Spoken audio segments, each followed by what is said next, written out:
No problem. Oh, my.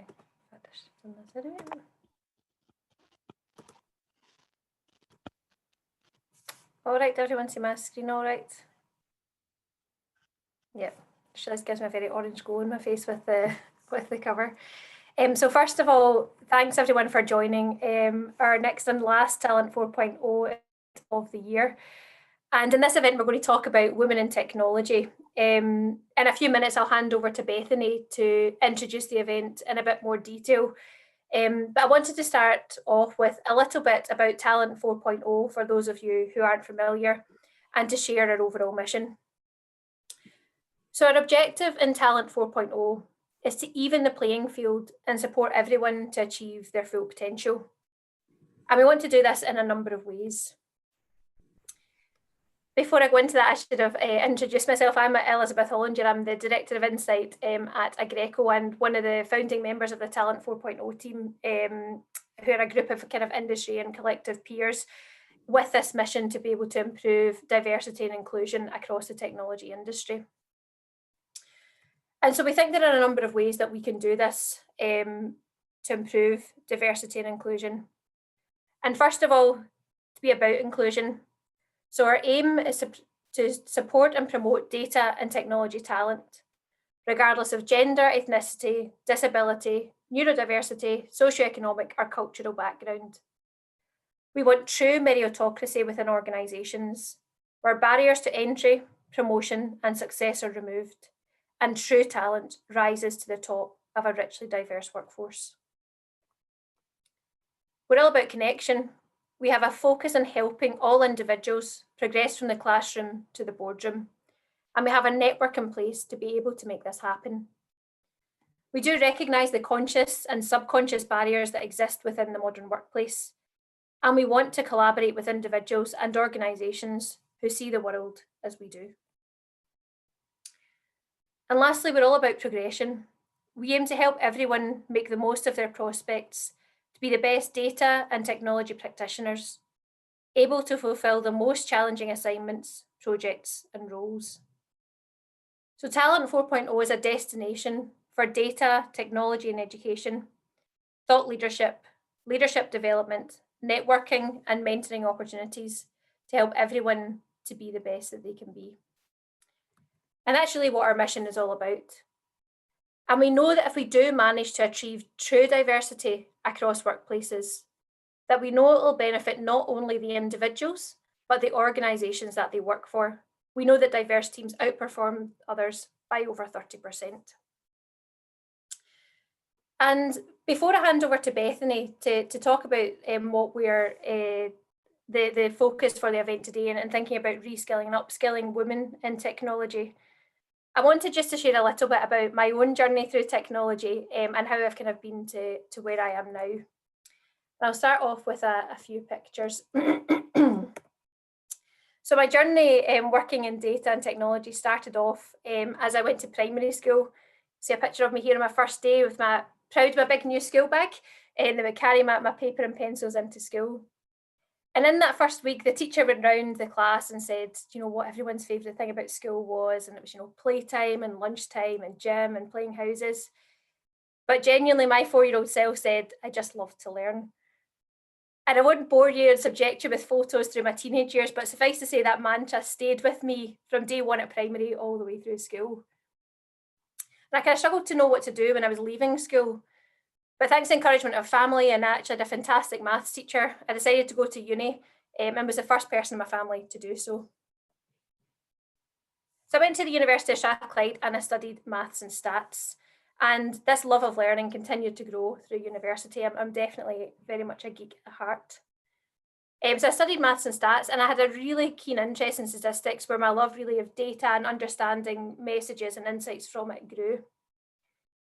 And as I came to the end of my degree, I started to wonder what I should go into. I thought about applying for a PhD, spent some time during the summers doing some research projects within the stats department. But as much as I enjoyed that research, I found the work life relatively lonely and decided I wanted to work as part of a team to deliver projects, but still with that focus on data. So I went to the career service at Strathclyde to ask them about some options. And at that time, the phrase analytics wasn't quite as prevalent as it is now. And data science hadn't yet been coined as a phrase. So they told me that if I liked maths, I should become an actuary or a maths teacher. And I wasn't quite sure I wanted to go into teaching, so I thought I'd try my hand at actuarial. So I took my first job in Edinburgh with Aegon, where I began my actuarial training. I mean, I tried to tell anyone what that is and what I did. This meme felt very appropriate. And it wasn't just once that people thought I was saying archery with a bow and arrow rather than actuary. So through my time at Aegon, I was there for just under 5 years. I worked in a number of teams. I did some stochastic modelling with specific actuarial software.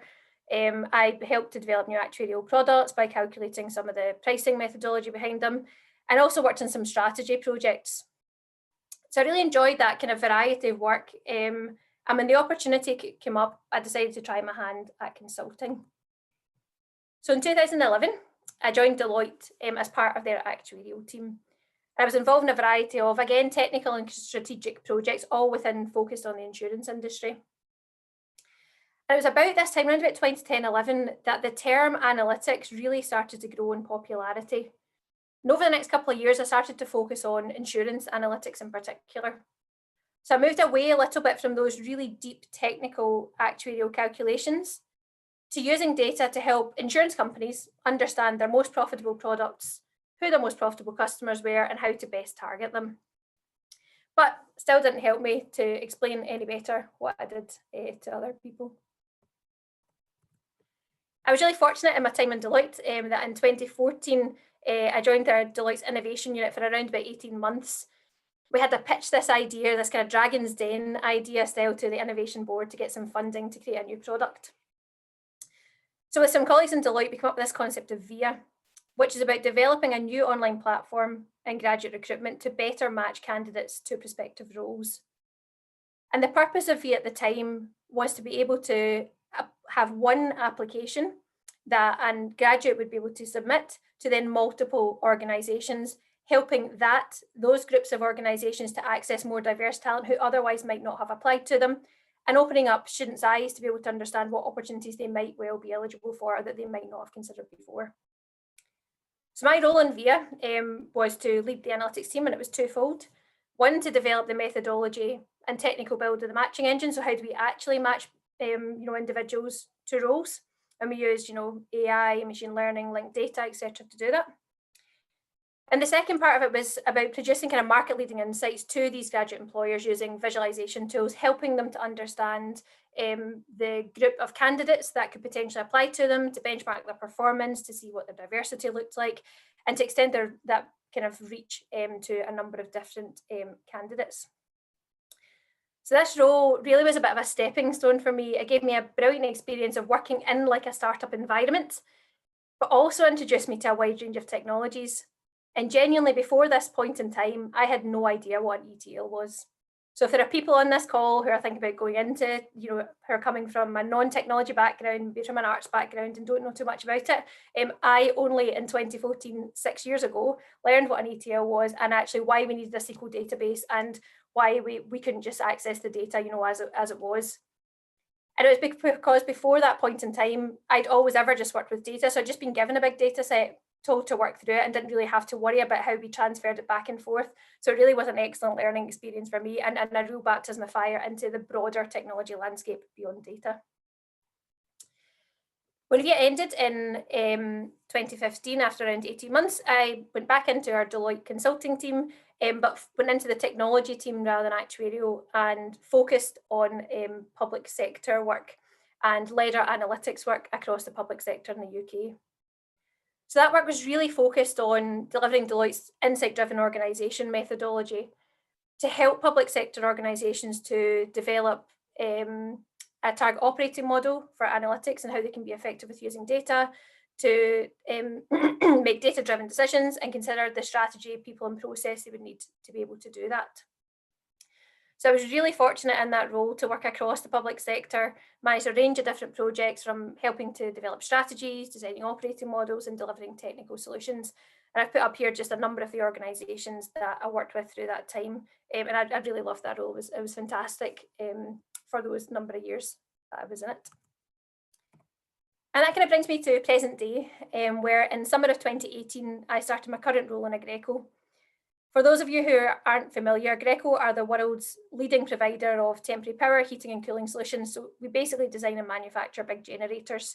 And some of the ways we use them are through powering the Olympics, the Commonwealth Games, the Super Bowl, oil and gas sites, mining sites, and actually most recently in the UK, supporting the Louisa Jordan and Nightingale hospitals, where we donated over 1,200 of our generators to be able to power those hospitals and make sure the power supply was enough through without having to take too much power off the grid to power the various different medical components there.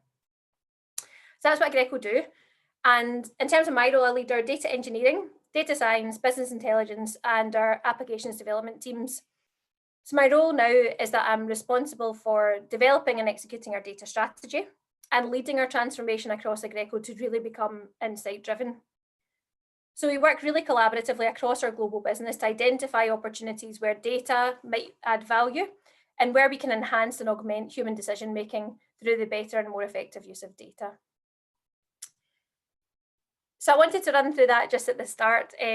Hopefully for some people around the call who are maybe starting career in technology or even just thinking about it but coming from different background, I have definitely taken a bit of a wavy path through to where I am now, but there are so many, lots and lots of opportunities for lots of different skill sets within the world of data and technology. And I'm sure Bethany and our fantastic panelist speakers will touch on that as we go through today. And I'll hand over to you, Bethany. Brilliant, thanks very much, Elizabeth. That was amazing. So thank you. So I'm Bethany Rogers and I'm the project manager at MBN Academy. Now, the event that we're all here for today is Women in Tech, Retraining and Upskilling. I've been fortunate enough over the last couple of years to collaborate with some amazing organisations and be surrounded by incredible women that have went through retraining and upskilling courses. And we're just speaking to a very small number of them today. Now, in recent years, there has been a marked increase in uptake and popularity of various training courses.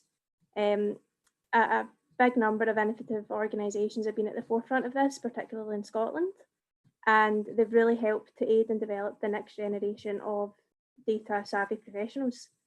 Now, everyone that's on this call today comes from a very different background. They've all had their own individual journey, and we're going to hear their story today. Before we get started, I'm going to introduce you to Anna Scott. Anna Scott is a delivery manager at the Data Lab, and there's a programme that she wants to briefly discuss with yourself before we get started. Thanks so much, Bethany, and thanks to everybody for just letting me have a wee spot at the beginning of your session today. I'm Anna Scott, as Bethany said, from the Data Lab. I lead a programme called Data Skills for Work, which is about improving data literacy across Edinburgh and South East Scotland.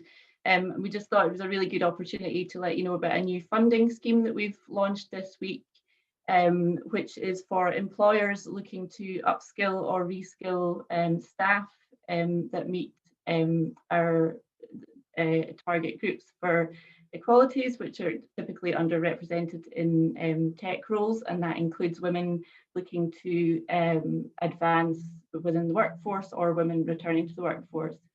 So our Data Skills Credit Scheme is a small grant scheme for employers of between £500 and £5,000 to upskill staff in data-related training.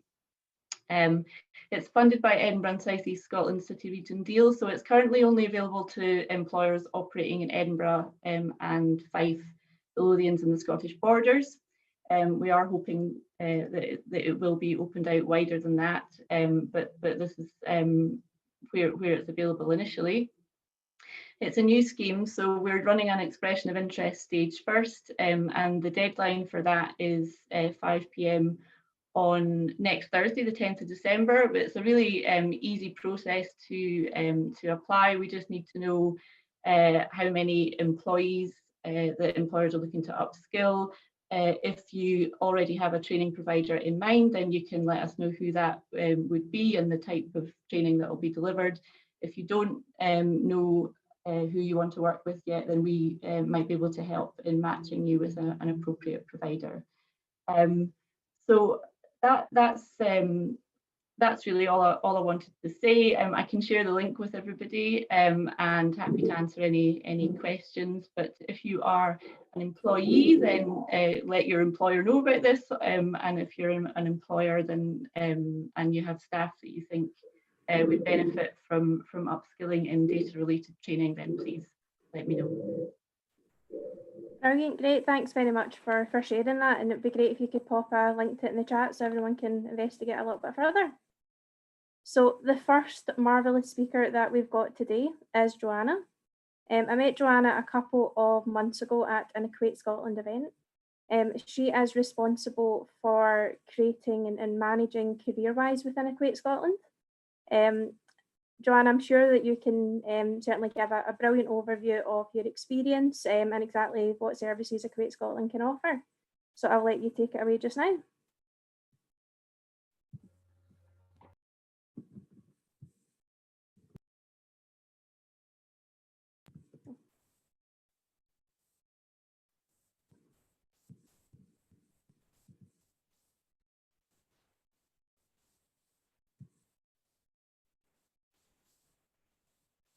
You're still on mute, Joanna.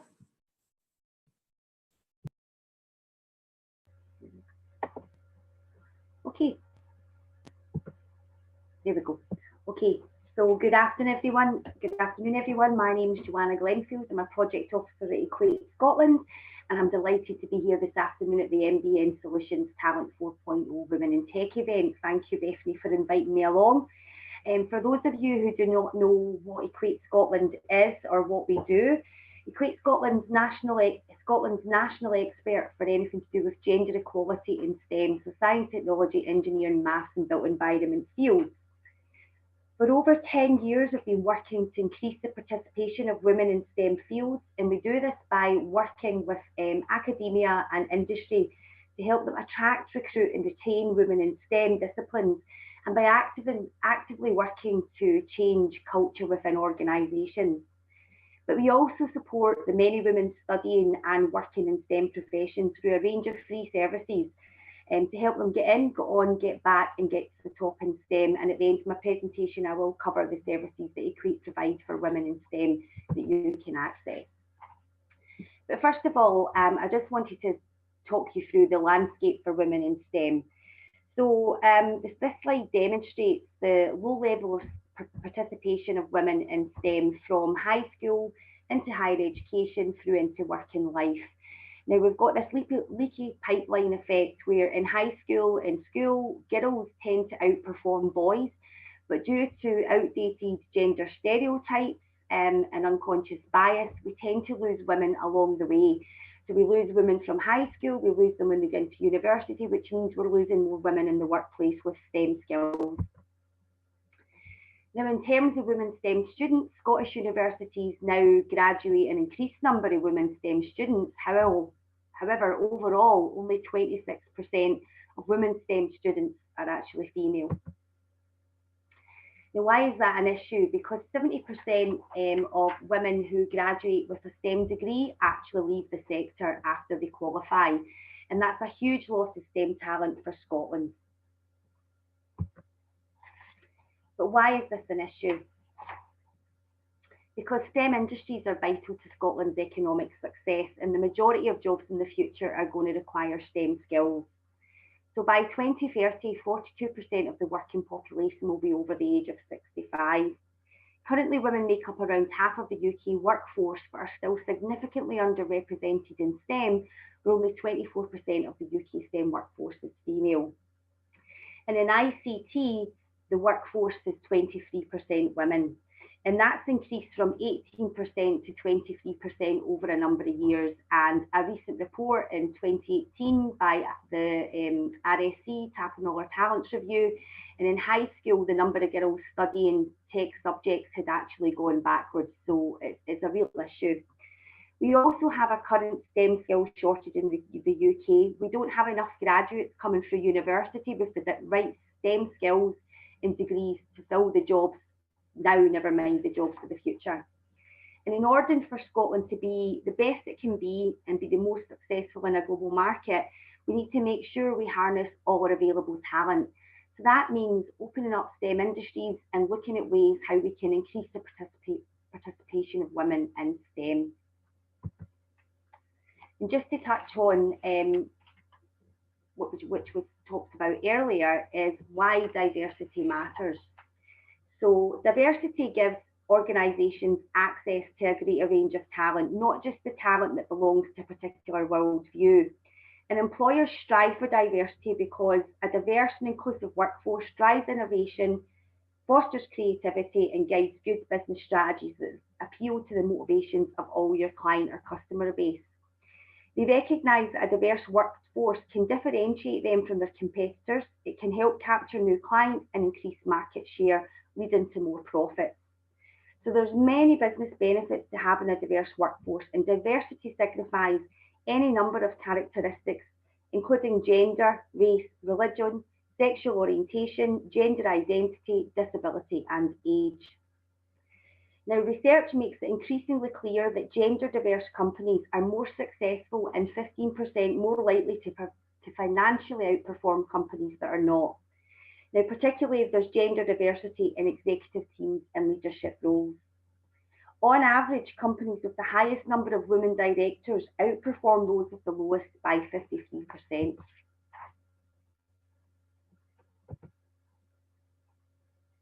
And ethnically diverse companies are 30% more likely to financially outperform companies that are not.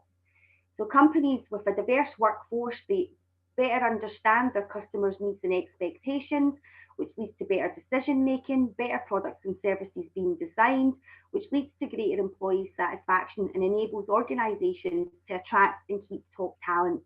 A diverse workforce is a source of competitive advantage and a key enabler of growth. So having an inclusive workforce is a key and very important strategy for business success.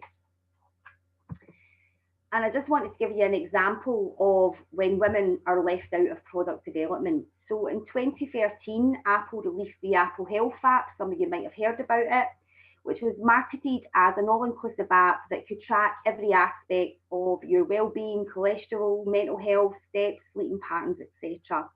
But what do you think happened? What do you think they missed? So there was no facility to monitor women's reproductive cycle or periods, basically. So the app had no way to track something that affects up to 51% of the population as part of our key well-being, which shows, we believe, that there was no women in the room when they were designing that app. It caused reputational and financial damage. It was in the news and they had to release an update earlier than scheduled, which cost them time, cost them money, and cost them reputational damage. That's just one example of when women are left out of the design and product development. But now we are currently in the midst of a data revolution where the importance of data has grown in terms of our economic growth. Through high-speed data analytics, our ability to capture and understand data is transforming our ability to identify trends and behaviours across many sectors, which again leads to improved products and services for consumers. And it's estimated that data innovation is worth around 20 billion to the Scottish economy. Now, the UK government and other partners have invested millions of pounds, about £661 million programme that seeks to establish Edinburgh as the data capital of Europe. Now, to meet this goal, Scotland is investing significantly in data skills, ensuring that we have the talent pool with the right mix of skills for this data revolution. So what we're seeing is many opportunities arise for individuals to upskill and reskill in data-related skills through the likes of Data Lab and Code Clan. And as more and more companies become data-driven, the demand for these skills will only continue to grow. And this presents a significant opportunity for women in STEM, whether you're a student, whether you're a career changer, or whether you're already a professional working in STEM, to enter the tech sector. Now, a recent Scotland IS report, Scottish Technology Industry Survey Report 2019, highlighted the demand for skills. So 86% of companies in Scotland require sales and marketing skills, so related to that insight data and data analysis. And 72% require software and web development skills, 59% require AI and machine learning skills, and 55% require data analytics skills. And larger businesses have the greatest demands for these skill sets. In addition, digital technologies are essential to all sectors of our economy, and digital skills are required everywhere. They're crossing all sectors, whether it be finance, healthcare, manufacturing, construction, education, whatever it may be. But the number of people working in tech roles in non-tech sectors is now growing faster than those working in the tech sector itself. So 40% of people in tech roles actually work in the tech sector, and 60% of people in tech roles are employed in other sectors such as finance and healthcare. So finally, I just want to talk to you about Equate Scotland and what we do and the services we provide. So as I say, we're Scotland's national expert for gender equality in STEM. So we work with government to shape and influence policy. We work with organisations in academia to help them attract, recruit and retain women in STEM. But we also work with women in STEM or women on career breaks. We provide a range of CPD for women, in-house development reviews, career clinics and coaching. We've got a career enhancement programme, and I'm going to get into them individually in a minute. But we also run the Equate Student Network, which is a network of STEM societies through all the institutions, the higher education institutions in Scotland. We run a student network conference each year. We run various experiential learning events and various skills development workshops for students, and also a CV review service for students and for women in STEM. So our career clinics, we have career clinics which are free. They're facilitated by our career coach, Helen Whittam. They're one-to-one career coaching sessions which last between an hour and a half. They're done by Skype or by phone. You choose the topic, you just have to book it via the Equate Scotland website. We also run a Coaching for Success programme where we have a team of associates across Scotland based in Aberdeen, Glasgow and Edinburgh. It's a subsidised service, so it does cost you £30 per session, but you got up to about 5 hours of coaching. It's all done online. You pick the coach that you want to work with, and it's an application process that has to be done via our website, but you have to have some clear objectives that you feel the coaching will help you achieve, whether it be seeking promotion, dealing with management or career issues at work, or thinking about changing work. And just some of the impact from the Coaching for Success programme. The feedback from the women, 90% felt more confident about their skills, 70% more confident about their career, 60% were more assertive at work, 80% were more aware of their strengths and abilities, and 80% were more aware of the ways that they're holding themselves back. Now, we also run a range of career development workshops, which are facilitated by Equate staff, other partnership organisations and our associate trainers. They're free to access. They are generally one day career development workshops and shorter seminars. All of that's being done online just now due to COVID, whereas normally we would do them face to face. So we run them on a variety of subjects that women want, such as managing change, sticky floors and glass ceilings, finding your voice, public speaking, getting on board. And the next one we've got arranged is assertiveness and workplace culture, which is taking place on the 23rd of February 2021 at 1:30 p.m. We've also just recently done a survey to Equate, and we've surveyed women, students and employers about what they're looking for.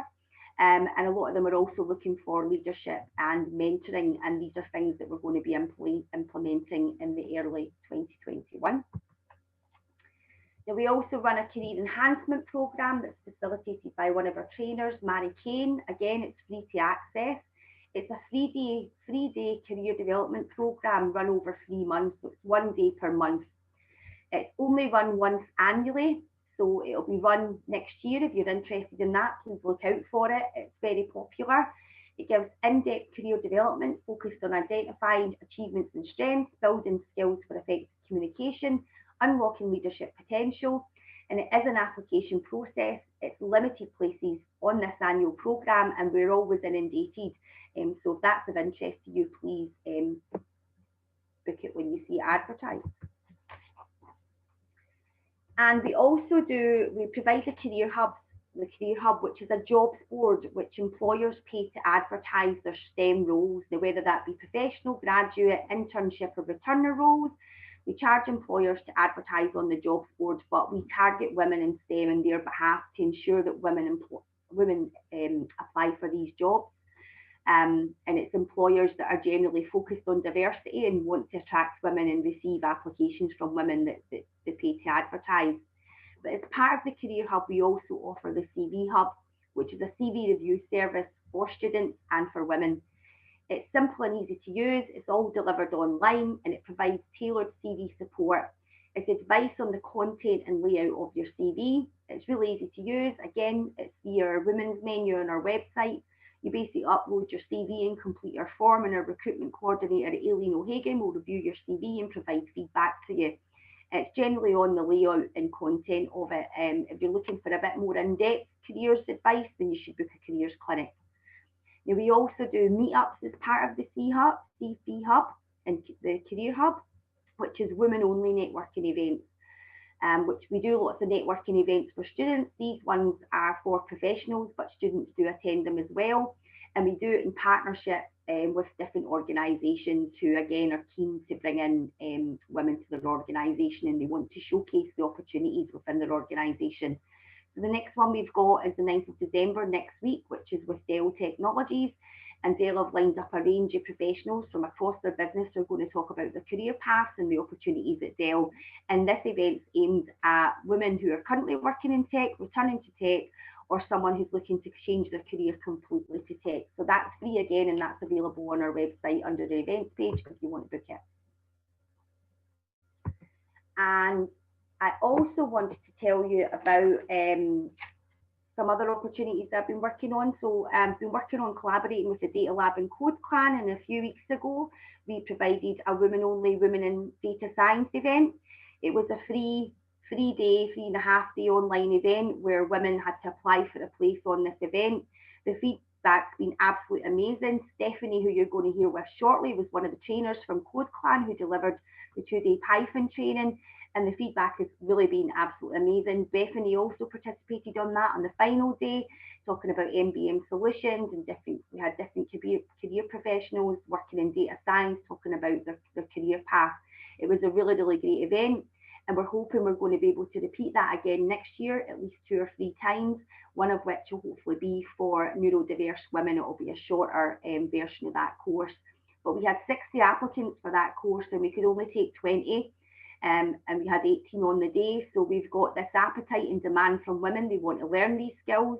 And so it's really great that we're going to be able to repeat that a few times next year. And just talking about what Anna talked about as well, I'm also speaking to Anna about working with the Data Skills Project at the Data Lab as well. Equate is also working with the DDI Skills Gateway at Fife College, which is also part of the City Region deal. And they're about to launch a 12-week course for women returners, and it's based around finance. So it's tech for finance, to going into a finance role within the finance sector.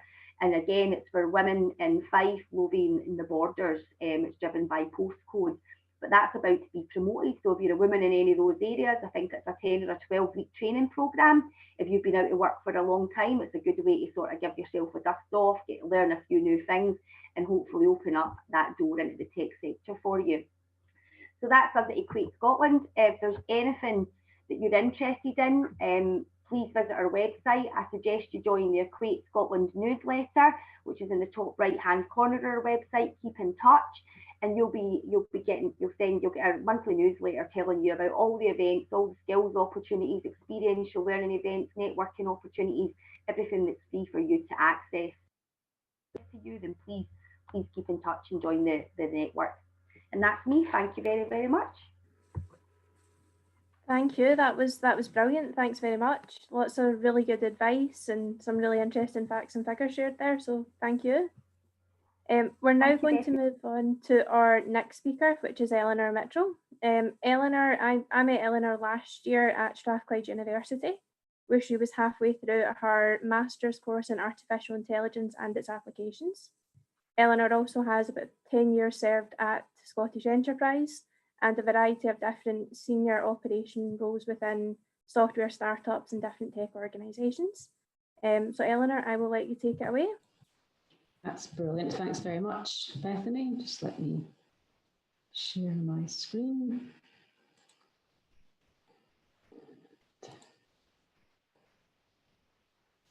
There we go. Okay, so thank you very much for the opportunity to come and talk to you all.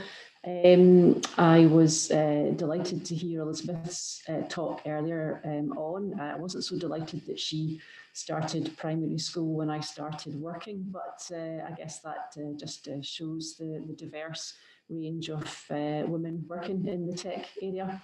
I was honoured that Bethany asked me to talk to you today, and I have put together a small presentation that sort of talks you through my journey, my career journey to date. A bit like Elizabeth, when I left school, I wasn't really sure what I wanted to do. I knew I was quite good at the sciences.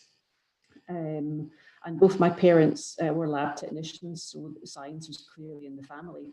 But the careers advisor basically told me I could probably join the Royal Navy and become a wren, or maybe work as a librarian. And so I didn't really fancy either of those options. And so I decided to go to Aberdeen University and study for a degree in developmental biology, which was kind of really new at that time.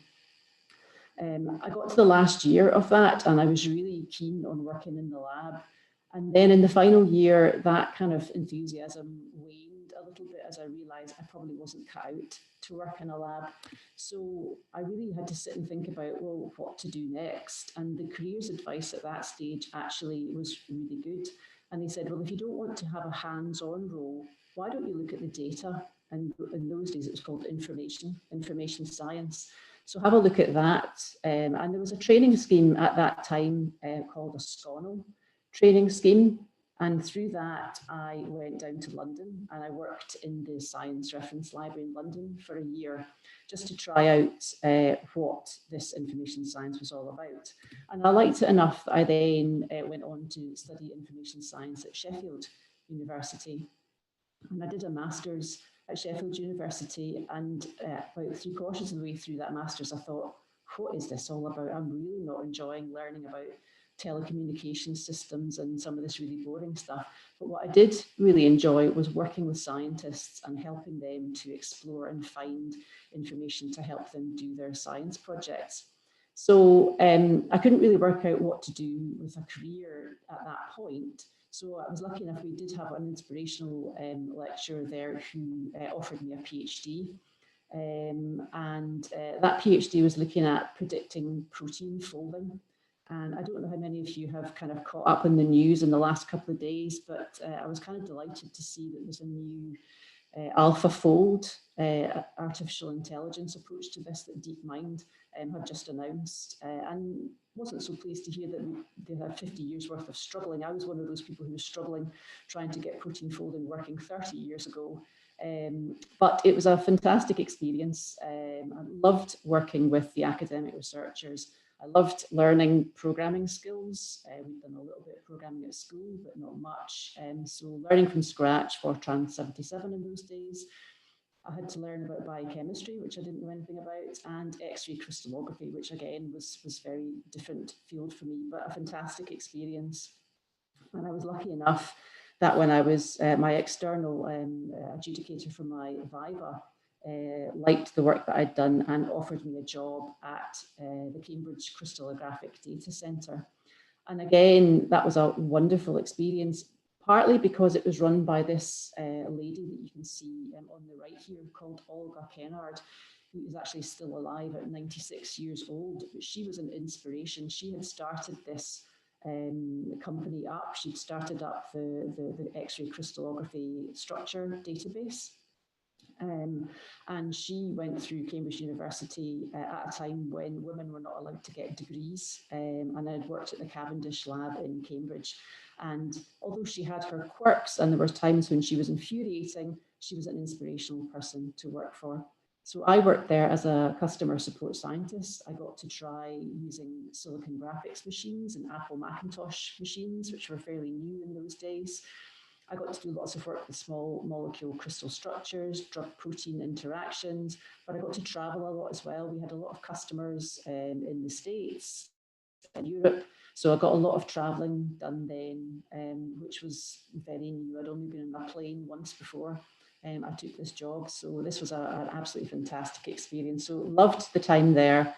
But then I met my husband and got married and left the CCDC. And I took on a bit of temp admin work whilst we waited for him to get his visa to go and work in America. That took longer than we had anticipated, so I also did a contract at GlaxoSmithKline using some of my combinatorial chemistry background to do some work with them as well, and I got a paper published at that time too, so I did use the time that we were waiting wisely, but we did end up going to San Diego, and he was working at a company called Biosim, and I thought, well, what am I going to do while he's working? So I approached the Scripps lab, the Scripps Institute there, and had a really great conversation with somebody who said, oh, you could absolutely do a postdoc in combinatorial chemistry, but you'll have to bring in your own funding. And I thought, well, I don't know, how would I go about doing that? I don't know anybody. I don't know how I would do that. Who would want to put money into a project that I was working on? So I kind of backed away from that, and we started a family in San Diego. But I did get quite bored, and through the interactions I had at Biosim, they actually did offer me, once I got a visa, a job as a marketing assistant. And that was great again as well, because it meant I could learn some new technologies and software.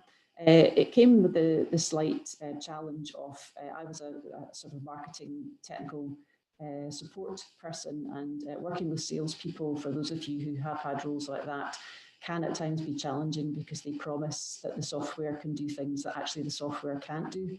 And as a support scientist, you have to go in and explain that actually it doesn't quite do that, but it does this instead. And so that was a real fantastic learning experience about how to work with both salespeople and the customers that we were selling to.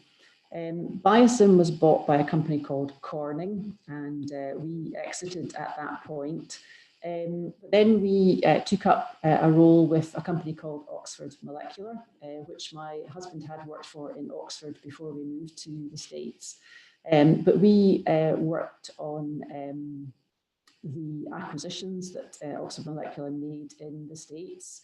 It made several acquisitions, and I was responsible for understanding and getting my head around all of the different software packages that those acquisitions brought in.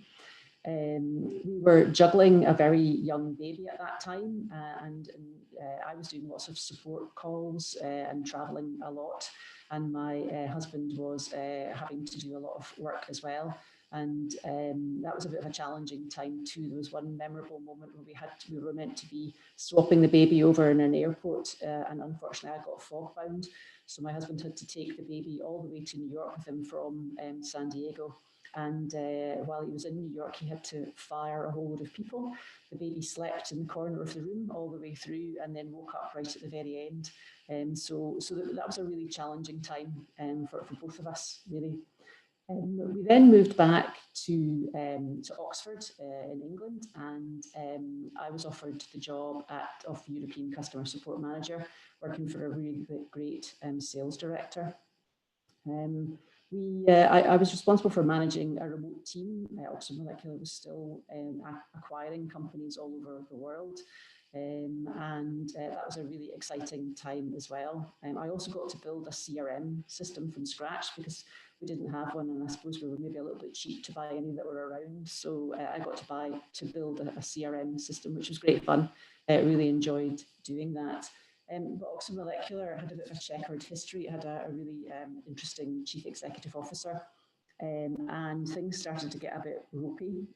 So my husband took a job at the Oxford Molecular Discovery arm in Cambridge. And so we moved to Cambridge. At this point, I had 3 young children, and the littlest one had just been born. So we moved to Cambridge, and I thought, well, I just don't know what I'm going to do in Cambridge. I don't do discovery things. I only do sales. But actually, they did offer me a job at the same company my husband was working for. which is called Cambridge Combinatorial. And they asked me to lead on their ISO 9000 process mapping. They were supplying chemistry services to customers, and they wanted it to be standardized. So I had fun working with the scientists, trying to get them all to be much more process driven and to follow rules and regulations, etc. And I kind of progressed on to being head of research operations. At that time, it was all men that were in the kind of management team, and myself. And I think they found that quite challenging for a lot of different reasons. This was the time when I started to realise that actually you can adapt your approach, and sometimes the way that you act, you just need to sort of change it depending on who you're working with. We went through some psychometric testing. We did things like Myers-Briggs and the Belbin team psychometrics, which was really interesting and started to give me an insight into the way that I worked and also the way that others work as well. So that was a really fantastic time. Unfortunately, the company was struggling with money, and I was also struggling, or we were also struggling in the marriage as well. So around about 2000, I started to get divorced. But we were at a company, we were lucky to get acquired by Millennium Pharmaceuticals, which was an absolutely fantastic American-based, Boston-based firm. They asked me to lead on the due diligence acquisition side of things, which again was an enormous learning curve for me to do, but hugely interesting and exciting. And on the back of that, they put me into the role of Director of Business Operations Europe, where I had to learn a lot about areas that I hadn't had any exposure to before, like finance, facilities, health and safety, IT, lab operations. I was very lucky that the team that I had around me in those areas were really good. And so most of my job was just making sure that they had what they needed to do their job. We were on multiple sites, but Millennium put in a lot of money into us, and I got to direct the building of a 90,000 square foot R&D building in Cambridge at Granta Park, for any of you who know Cambridge. We also had a huge amount of personal development put into us by Millennium. And in particular, there was an organisation called the Courage Institute that helped us all to think about how we took decisions and how we worked courageously as a team to direct things. And that was fantastic. So that was a great ride at Millennium. But Millennium had its first product going into the market, Velcade for multiple myeloma, and they realised that actually they couldn't afford the site in Cambridge, so they made us all redundant, and I got to close the site down and dispose of all the equipment, etc. But they did give us fantastic redundancy packages, including talking to some redundancy coaches. And they said to me, at the level you're at, you will get your next job through network. And I thought, well, I don't have a network. I've been working full time with 3 small children under the age of 10. I haven't got any time to network, so I don't have anybody in the Cambridge area that I know. So I was kind of in a little bit of despair, thinking, what am I going to do next to bring the money in? And I was driving home from work one day, and there was a bus in front of me that had Bio Dundee. It could be your greatest discovery. And I thought, Bio Dundee, is that Dundee in Scotland? When I left Scotland 20 years ago, there was nothing really going on that would be of any interest to me with the background I've got. But I went onto the Bio Dundee website, and through that I got onto Talent Scotland, and I saw that there was a new initiative starting in Scotland called the ITIs. And the person who was leading ITI Life Sciences in Dundee was actually somebody that I had known back in San Diego in Biosim.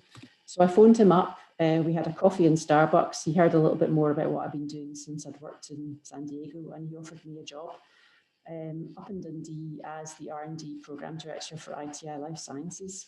He was an absolute entrepreneur and started ITI Life Sciences up spent about a year at ITI Life Sciences, and then he decided to move on to his next thing. So I was lucky enough to be asked to then take charge of the life sciences ITI, and they put me through the Henley Executive Management Programme, which was a really intensive week of learning how to be an executive manager, which I hadn't had that investment into me up to that point for that particular type of focus. So that was a fantastic experience.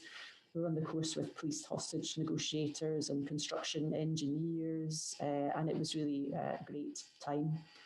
I also got to learn a lot about intellectual property rights, which I hadn't been exposed to before either, and a great team working at the ITIs who knew what they were doing. So again, mostly what I was doing was just trying to absorb and soak up information.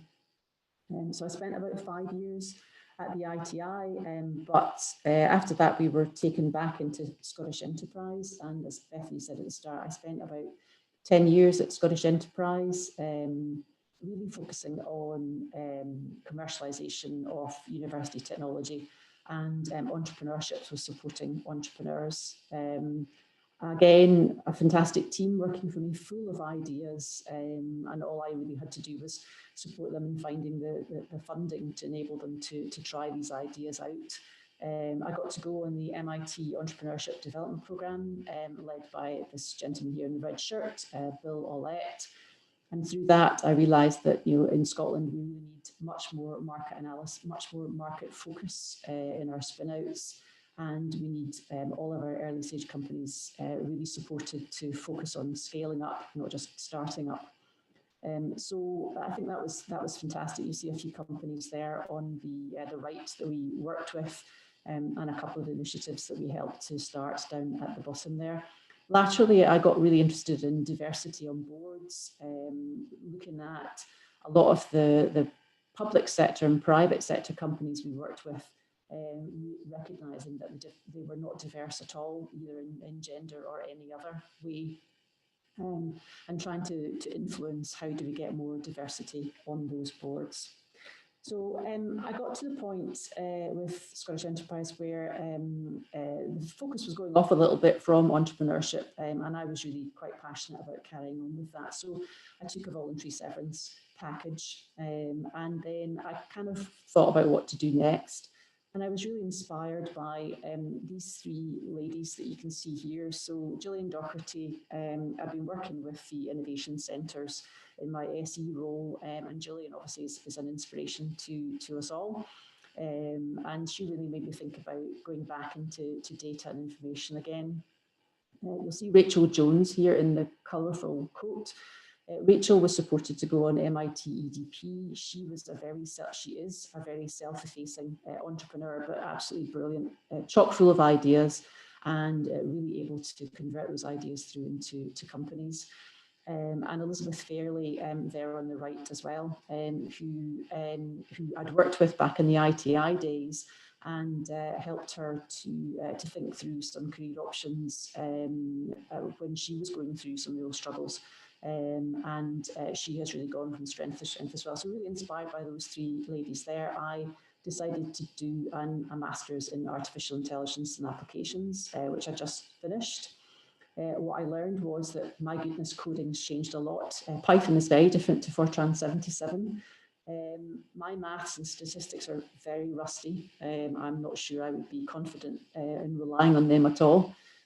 But what I realised was this was the first year of the master's degree that I went on, and there was a few women on that course. I'm not sure, none of us had a coding background, and I think that there was probably more work that needed to be done either before the master's or during the master's on what coding means, how you go about coding a project, and sort of data project working, etc. So, but it was a great experience. I really enjoyed doing it. So what next? I'd really be interested in a data role. I think with my background and diverse experience, I think I could really make a big difference and an impact in any role that I had. Obviously, I'd be increasing the diversity with both my gender, but also my age as well, and my experience that I'd bring to a role.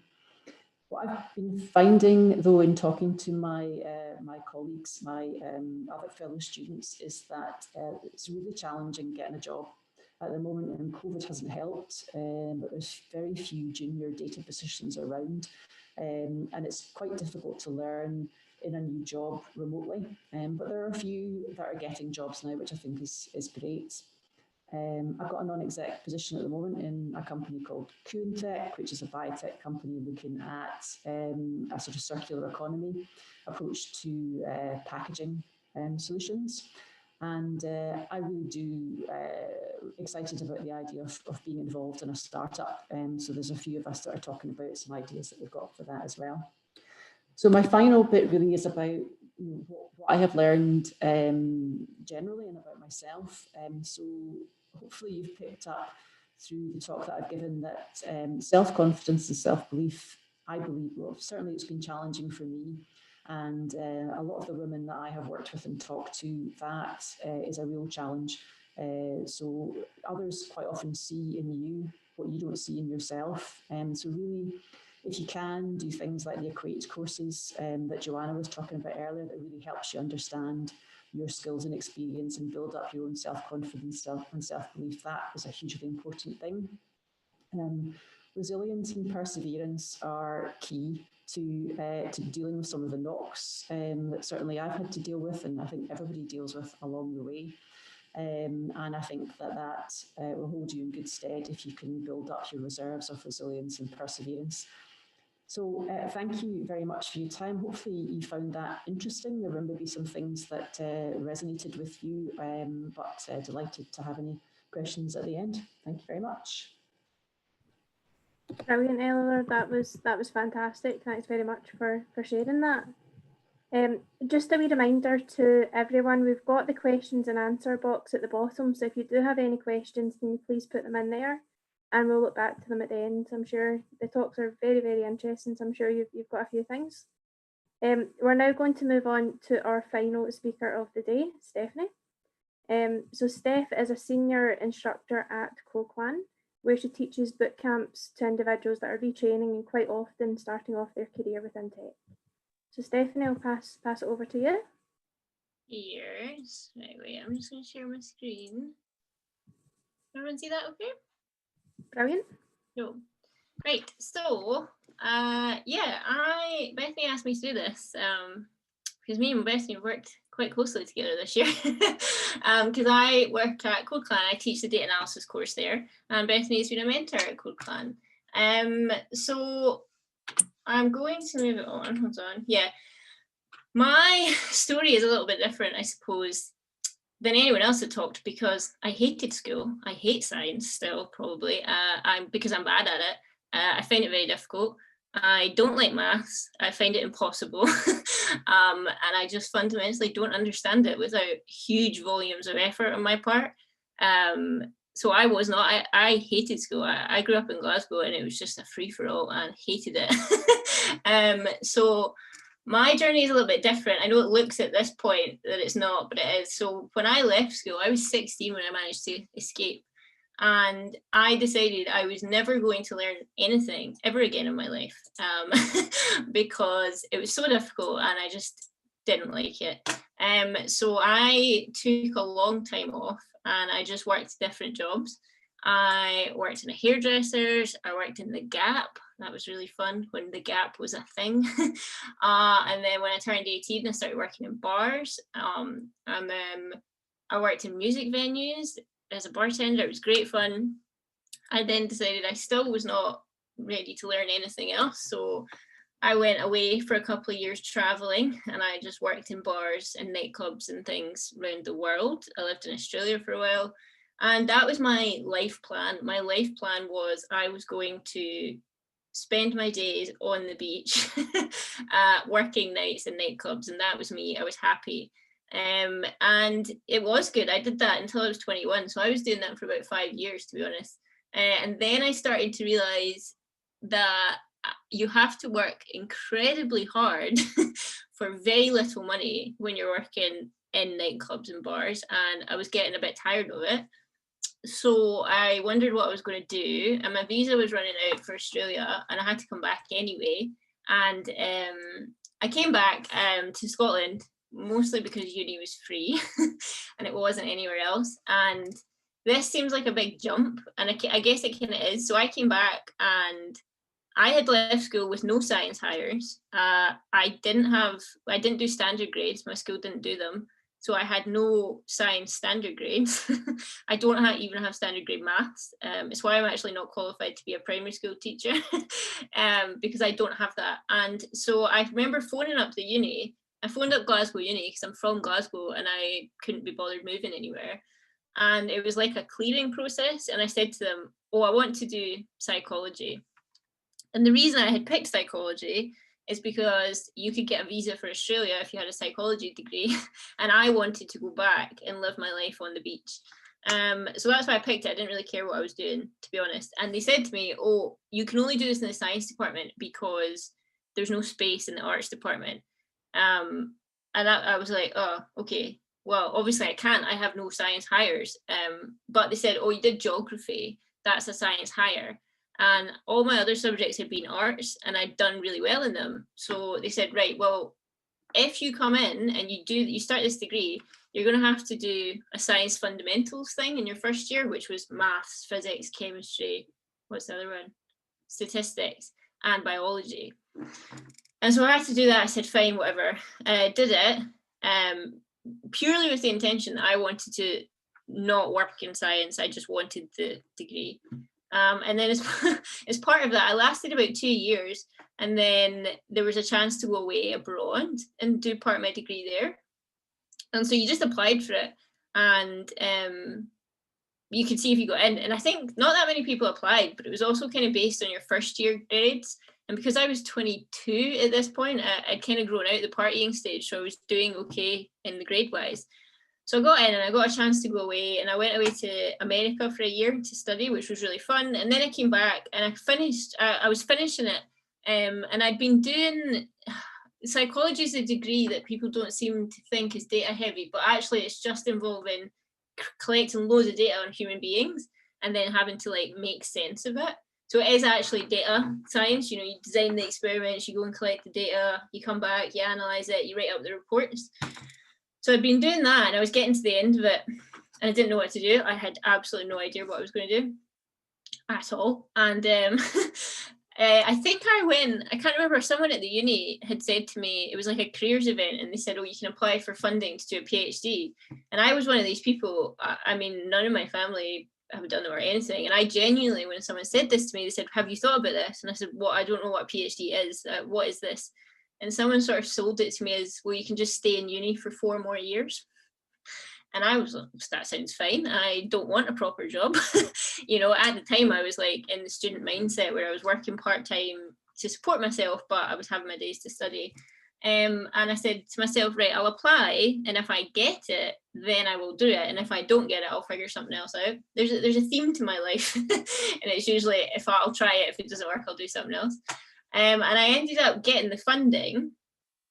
And I was on a 4-year PhD program. So the first year was quite good because you could pick different lab placements and go and try stuff. And you also got to do an internship, which was outside of the uni. So I did cool stuff. I did a couple of placements and they were not in like wet lab science. One of them was working with like brain scanning, and then the other one was a different type of brain scanning, but it was going to be more data analysis. So I did that, and I decided to pick the one that was quite data analysis heavy, because I'd done a few months of it, and my supervisor at the time had said, oh, I need to teach you to code, because if you can't code, you will be illiterate in the world of data. And at the time I was like, oh, now I can kind of see his point. I don't know if I agree fully, but it definitely helps. So I had picked that one, and that's where I started learning to code. And it really was like a baptism of fire. I sat in front of his, chair at a meeting, and he said, right, go and code this experiment to get the computer and the brain scanner to do this. And I just looked at him and was like, sorry, you want me to do what? And it was a learning curve, but I did that for 4 years and I really liked that. But I knew I was never going to stay in research. It didn't interest me. I had zero interest in trying to find money to pay myself. That's not my vibe.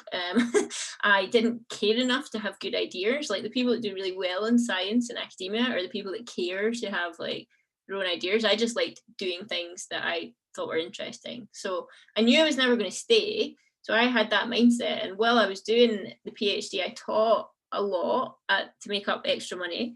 And I taught programming, because at Glasgow Uni, they teach their undergrads R programming in the psychology department instead of SPSS, because they think it's a more useful skill, which it is, to be honest, now. So I'd done about 4 years of teaching programming and programming. So when I left, I decided to see what would happen. And I applied for a load of jobs, so many jobs, and I got turned down for so many jobs just because they said, oh, you don't have any industry experience, which fair enough, I don't, that's cool. So I went in as a junior data analyst at a company in Edinburgh, in their data science department, doing pharmaceutical research. And I didn't do any of the research, I just programmed all the stuff. And I got a job as, it was technically called a statistical programmer, but it was a data analyst with a different name. And that was really fun. I did that for a while. I moved up very quickly because I think if you have skills, even if you accept entry level to get your foot in the door, companies tend to promote you based on box ticking, you know, so if you do it well, they'll promote you, they want to keep hold of you. So I ended up as a lead analyst there. And at the time, it was a great job. It really didn't interfere with my life in any way. That's the way I describe that job. The people were lovely. The work was interesting enough, but because they were very strict about overtime, that was you. When you went home, you didn't do it. Lovely company, small company. But I was getting a bit bored. Once you get made like a certain level of seniority, all you were doing was paperwork, which makes sense. And I think that applies across the board. So I'd started freelancing at the same time because, well, there was no motivation behind that other than I wanted a new bicycle and I wanted money to buy that. And so I started doing more work. And that's when CodeClan came into the picture for me, because I think they put something on their Twitter or their LinkedIn saying, oh, I think I saw something about they were launching a data analysis course and the first cohort was coming in. And so I just emailed and said, oh, you know, I'm good at teaching and good at data analysis. You know, are you looking for people to teach it? And they, I remember them emailing me back saying, we're actually looking for people to write it. You know, we have to launch it, we need to write it. So I went into CodeClan as a freelancer while I was doing this and started writing the course at CodeClan. And then a few months later, actually, they said to me, do you want to teach it? And so I just switched over. I thought, yeah, it's time for something else. And I went in as an instructor. I was an instructor for, I think, about 4 days. And then I was a lead instructor, just the way that the timing fell. And then this year they promoted me. I'm a senior instructor at CodeClan. I'm the manager of the data team there now. And just in case people don't know what CodeClan is, it's a skills training academy. We do big courses. This is the 70-day one. This is the big one that I helped write and teach on. That's a 14-week course, and that's for people wanting to change career. But we also do things like Joanna mentioned, the short courses. Me and Aileen did that Python one. It was really fun. We do SQL ones, R ones, all sorts. And I have been told that we qualify for that data lab funding, just in case anyone's interested. So you can get your bosses to send you that. So we do a big mix. We've got 14-week ones all the way down. Our shortest one is 2 days. So, and yeah, we just teach whoever wants to learn how to study data analysis. The thing about CodeClan is that there is no entry requirement academically, because a lot of people don't have it. And the idea is that your life experience adds something just as valuable as your education, you know. So that's why I like CodeClan, because it is this environment where if you're keen, you can come and apply. There's no, oh, you need 5 hires or whatever. So that's what I'm doing now. And I guess that's kind of my story over. But Bethany, there was questions on the event description that because I retrain women in tech for a living, I thought I'd maybe touch on a couple, and then I won't go over time and stuff, but we can talk about them more. And this question got me, what is retraining in tech like for women? Because I have retrained a lot of women in tech, I have to say. I'm on my 7th cohort this year, which is quite a feat, I would say. I think I've done 6 short courses as well, and one of them was entirely women.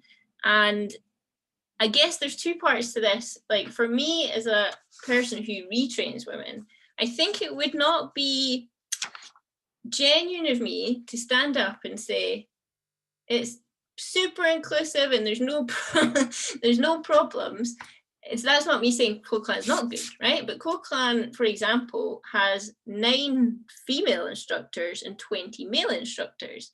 Now, that's not because they're deliberately going out trying to hire males. It's because it's mostly taught software, and that's typically a male-dominated place. What's interesting is on our data team, we actually have 4 females and 2 males. So the ratio is very different, actually. And it's obviously all anecdotal. When I look at the software and I look at the data, it seems there's more women in the data one than there is in the software one. So that's quite interesting. But you do get things, you know, I have stood in front of classes and explained something, and some of the guys in the classroom have turned to our male instructor and said, oh, is that right? And it's like, I am here, you know that, you know, or they'll default to asking the guys for help with GitHub, you know. And I'm not going to pretend it's their fault. They're lovely people. It's just this bias that they seem to think, oh, a guy must know more about that than a woman. And they don't mean it. When you pull them up about it, they go, oh my God, like, you know. And I think it's a really lovely environment to be in, to retrain in the classrooms, but you have to watch for these things. And I think that's key, is like watching for it, you know.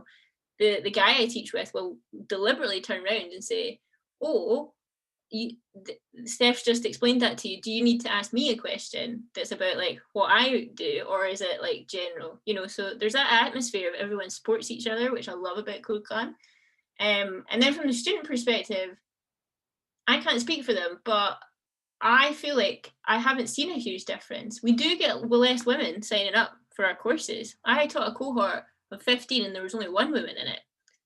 Then the next cohort comes along and there's 4 women in it out of 12, you know, so it's really difficult to say. I think there's all these like pros and cons, but I have to say I think data is quite a welcoming place for women. I've certainly found it as well. And I'm aware of time, so I'm going to keep going for the next question. Hopefully we can discuss these, because I think everything works better when there's discussion. Because I've been asked this a lot, how can we encourage women from non-tech backgrounds to upskill or code?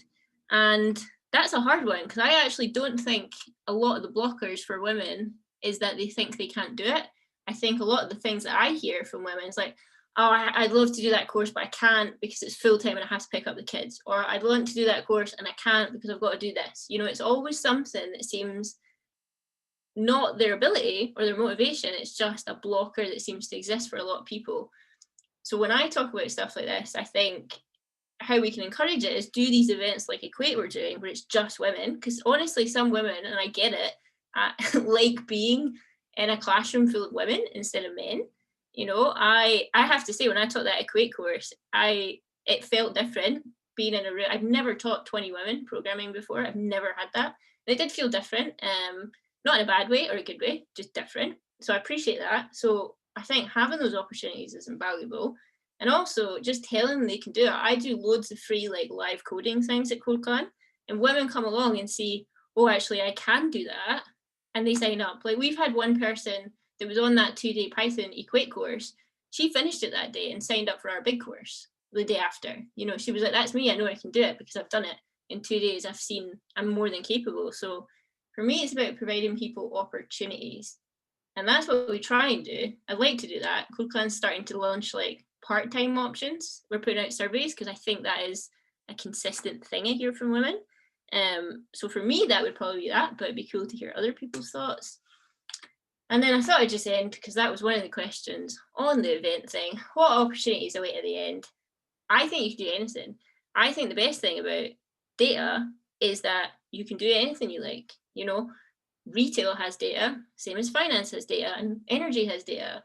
I am super passionate about the outdoors. I'm super passionate about active travel. And so I have based my sort of choices about what I do on that.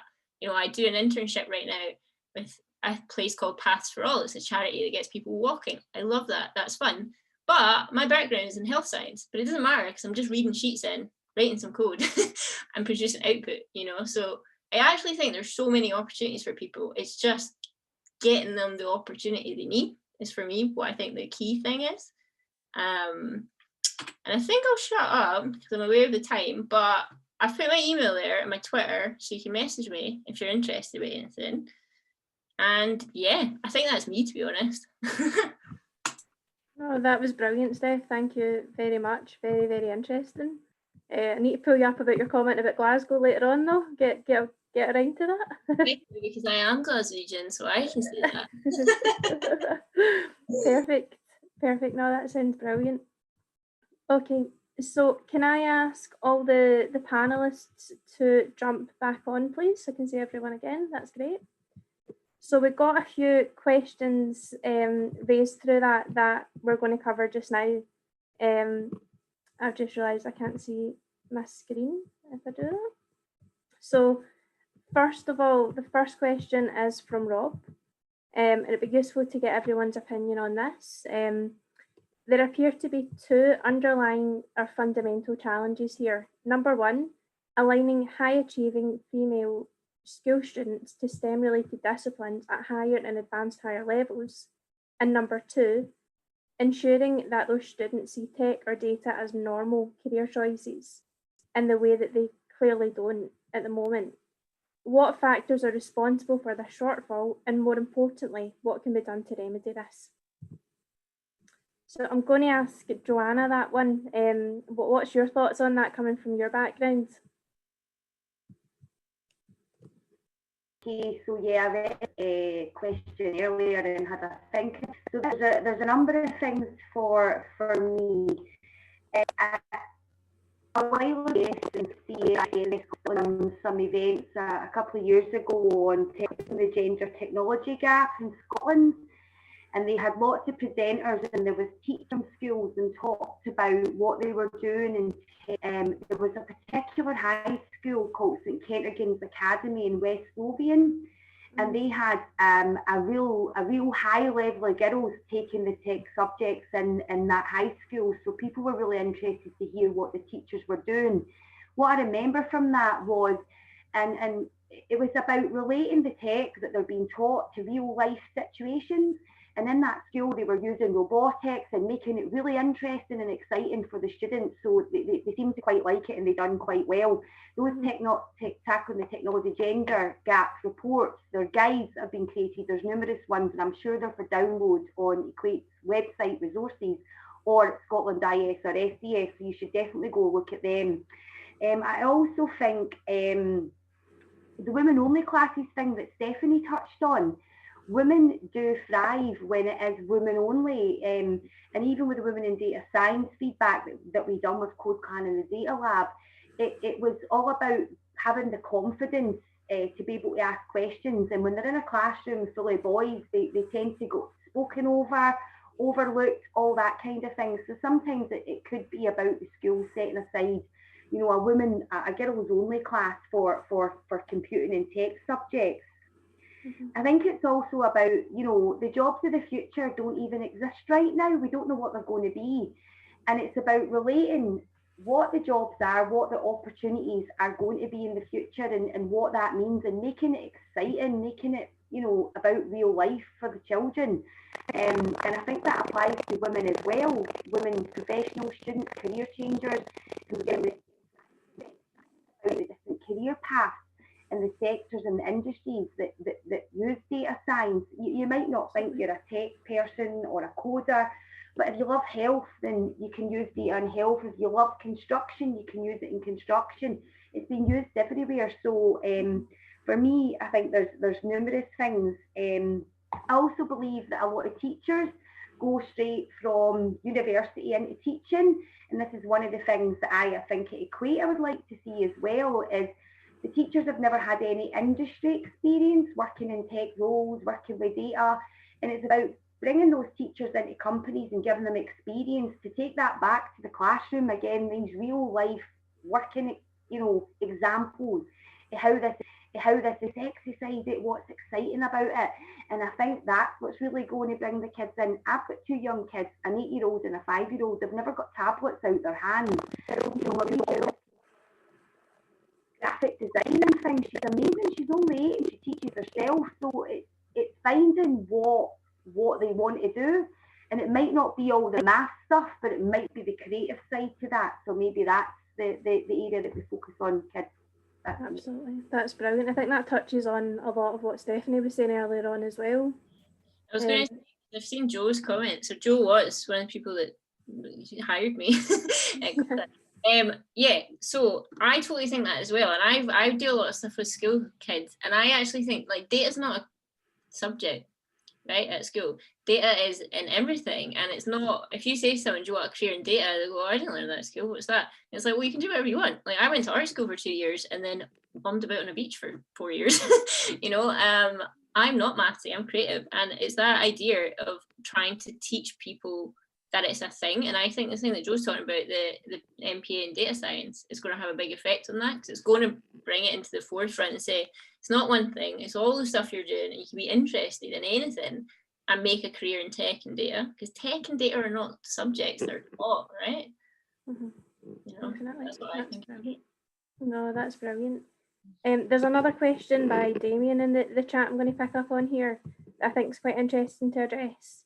So one thing I would love to see is more female software developers, because a more balanced mix of perspective on any team gives you a wider range of understanding and ultimately a better product.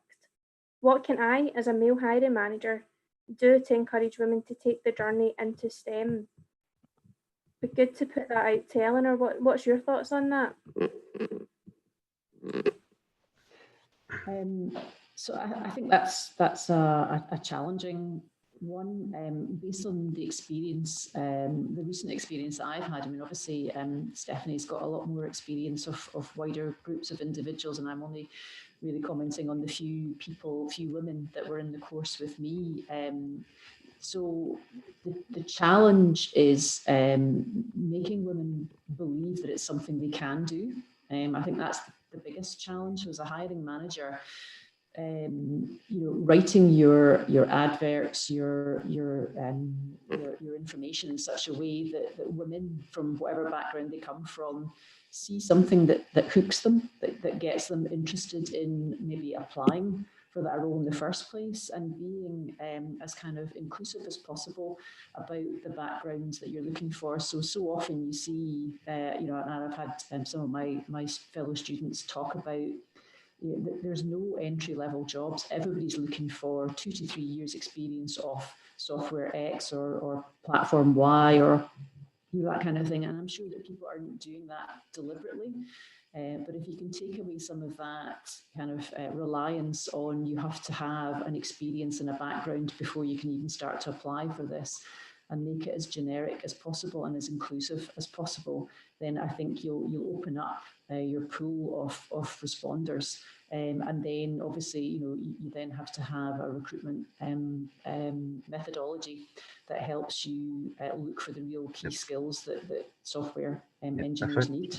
I think Elizabeth, she's ready to jump in here. I think I've worked with Elizabeth over the years, and I've seen her really putting a lot of emphasis about building a real diverse team, and I know you run all your job specs through the software. Yeah. So I don't know, that'd be quite a good one for you to jump in on. I think. Yeah, no, I was just going to mention that, Michael, because there's loads of really good tools out there, like free kind of checkers online that you can just type in and you just pop on your job spec and it tells you how masculine or feminine it is. Now, what you will find though is when you do that and you have the word analytics or analyst in it, that's considered a masculine word. So actually you should take that out, because you kind of have to have the word in it somewhere and then run it through. But it's really interesting, and I have, like, to your point, Michael, been really conscious about how do you make this sound appealing and attractive in the first place, not using phrases like fast-paced, dynamic environment, tight deadlines, all these things which women typically feel are pressure, as opposed to we work in a collaborative environment where, we support each other to deliver. Like, using some different phraseology can help, and also not calling roles like data ninjas or software ninjas or something like that, which again is pretty masculine. Typically females aren't attracted to that. And I totally agree with Eleanor's point about, you'll have to have some level of experience you're looking for, a skill set, but trying to make that generic, because we all know that women won't apply for something unless they can tick off 90% of what's on the list, because then they feel the confidence they can do it. Whereas typically, and I know this is all stereotyping, men will see 50% and go, I could probably do that, I'll just chuck my CV in. So it's almost just trying to strike the balance. of doing those things. But some of those online checkers are actually just really good because they just call out things that you might not have otherwise been aware of. So I would definitely say have a Google for some job specs. The other, last point I want to make in that is it's one thing attracting a diverse group of candidates, in this case women and or other different groups from a diverse perspective, but it's another thing making the environment inclusive to keep them. So it won't work if you hire one woman into a team of 20 guys who still go to the pub every Friday night and talk about the football that's on the next day, where they're never going to feel embedded in the team. So I would say that's the other thing. It's one thing to recruit them, but it's another thing to maintain an inclusive environment to retain them. So I think that's the other really important point to make. Absolutely, that's fab. That's great. Okay, so there's a few other questions in the chat box as well just now. So quite an interesting one, and I know Stephanie and Joanna, we've spoken about this in the past. I'm moving up through business roles, or in moving up through business roles rather, did you always need to ask for a promotion, or would managers recognise your skills and promote you in recognition of that? Is it something that's happened kind of naturally for everyone in here, or is it something you've had to put your hand up in the air and ask for? What's your thoughts on that, Stephanie? I've always asked for them, but I think I am a manager. It's very hard for me to promote someone unless we're in our promotion window. I just can't do it usually, and I actually honestly don't usually think of it until the forms come in and say, oh, it's this time and this time. Yeah, I've always asked for them when they've asked me about them, like during the window. They don't. I think a company won't tend to usually just offer them out randomly, right? Like you have to go and say, I've done this, this, this, and this. Promote me. I mean, I shouldn't really say it because Damien's my new boss, but I mean, I only meet 2 of the instructor criteria for like 2 levels below me. Like I looked at that job ad and was like, oh, I've got 2 of them. I've got other stuff that's not on there. Like I'll go and tell them, you know, I've got a teaching degree. It's not actually something you need for a code plan, you know? So I go and then say, well, yeah, I know I only meet 2 of them, but here's all the extra stuff, or here's all the stuff I've done. So I deserve this, you know? Mm-hmm. I think you just point out very logically and unemotionally what you've done. It's really hard for people to argue with you, is what I found, you know? So absolutely, perfect. Yeah. I've asked. Can I jump in there? I mean, I haven't ever asked for a promotion. I think, as I said in my presentation, my self-confidence and self-belief throughout my career has not been particularly high, and I've been really fortunate that I have been recognised. So I wouldn't have had the ability to do what Stephanie's done. A huge amount of admiration for you, Stephanie, because I would just not think that what I'd done was should be recognised like that. But luckily, I've had managers who I've worked for who have recognised that in me and pushed me and said, I think, you're ready to step up to this next bit. And, sometimes they've said, and we'll help you in this way. Other times they've just said, no, up you go, and leave you to get on with it. So really quite a different experience to what Stephanie's said. Definitely. And that kind of leads me on to the final point before we end the event. And it's something that I know Joanna, Eleanor, Stephanie, we've all spoken about this, but it's imposter syndrome. I know that for the majority of women that are in any industry, I was at an event a few weeks ago and the speaker was saying that 80 to 90% of women have experienced imposter syndrome at some point in their career. And it's something that I personally have struggled with. I know a few folk in the call have struggled with it as well. So my question to everyone would be, how did you, I suppose, overcome that barrier? How did you overcome your imposter syndrome as such? What about you, Elizabeth? Have you suffered from that in the past? Sorry, I couldn't find the mute button. Most definitely, in every single role that I've ever went to, including the role that I took up a couple of years ago in Greco, and I was going to my first day saying, oh my God, I've no idea how to do this job. I've taken on this big role. I can't believe that they've trusted me to come in here, and I had a number of interviews at that point in time. So pretty much at every step, I've kind of doubted whether I could do something. I think the thing that's helped me along the way is I've been really fortunate to have a number of great mentors that I've worked with and that I've intentionally kept in touch with to call up and get that wee confidence boost just to say, oh, what would I do in this situation, or what do you think about that? How should I handle this? And one of the best pieces of advice I ever got, because I was really worried about moving into Greco. I don't know anything about manufacturing. It's a whole new industry. It's a whole new team. I've been in consulting, delivering projects for 8 years, but this is all different for me. But one of the kind of best pieces of advice I ever got is that the more senior you become, the less expert you can be in everything. So people don't expect you to know everything, but they do expect you to be able to lead and support people and have people underneath you that you can kind of call on, and you draw on their experience and their expertise, and you give them the support and that confidence for them to kind of shine in the role that they have. So that's definitely the way that I've managed it. And I think I have a pretty collaborative leadership style as well, and just being able to not be afraid to admit that I don't know things. That confidence has grown over time as well, and actually call on people who I know do. But yeah, I was saying every single role, every single project I worked on in consulting, I always started off with, oh crap, what have I let myself in for? Can I actually do this thing? I think it's a kind of natural thing for many people and many women as well. Absolutely, 100%. Just to jump in before we finish off, it's very, very common in guys as well, just from a male's point of view. And most people I know within business and coming through businesses have all kind of felt it in some way, and certainly myself as well. And we were doing a kind of psychometric business review of all the kind of leadership team within MBN Solutions. We were working with our kind of leadership coach who does these with people throughout the UK, and he said it's so much more, the kind of the signs for imposter syndrome is so much more in kind of Scotland as well than maybe London and other places. And it's not a lot of it's just we're scared to, even in the psychometrics, to really talk highly of ourselves and kind of put ourselves out there. I've noticed it's quite an interesting subject. Yeah, absolutely, it definitely is. I think it's something that's very, very prevalent, but a lot of people don't talk about to the detail that they should. Definitely. But definitely very interesting. We've got a lot of brilliant questions left, but I'm conscious of time just now, everyone. So we'll try our best to get back to you all privately. But I'm going to pass on to Elizabeth, who's going to just summarise and round off the event just now for us. Thanks, Bethany. That's great. Yeah, so just a very kind of quick thank you from all of us.